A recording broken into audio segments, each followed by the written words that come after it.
Marami ang humahanga sa 37-year-old na artist na si Bermin Rigor dahil sa kanyang talento sa pagpipinta.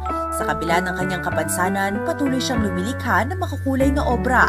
Kwento ni Bermin, naging underdevelop ang kanyang mga kamay at paa dahil nagkaroon ng goiter ang kanyang ina habang ipinagbubuntis siya. Nung una, siyempre po yung maliit pa lang po ako. Nahirapan po talaga ako kasi hindi ko po alam kung paano ako mabubuhay, paano ako makakasilamuhas. Pero dahil sa nanay ko, tinuruan niya ako na yung pinakapaa ko, yun yung maging kamay ko.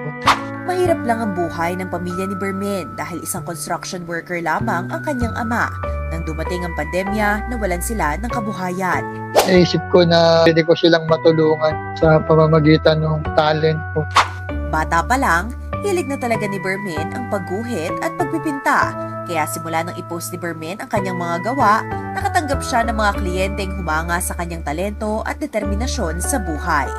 Ngayon na kumikita na, nagagawa na rin niyang tumulong sa kanyang pamilya. Kaya naman, ang payo niya para sa kapwa PWD, huwag mawala ng pag-asa sa buhay. Sana huwag silang panghinaan ng loob kahit na may kapansanan, huwag silang tumigil na mangarap. Na sana mahanap din nila yung dahilan para sa kanilang buhay kasi naniniwala ako na hindi tayo nabuhay sa mundong ito na walang dahilan. Kaya naniniwala ako na dapat magpatuloy lang tayong mabuhay kahit ano pa man yung mga pinagdadaanan. Para sa mga nais magbigay ng donasyon o magpagawa ng obra kay Bermin, maaari siyang kontakin sa detalyeng nasa screen.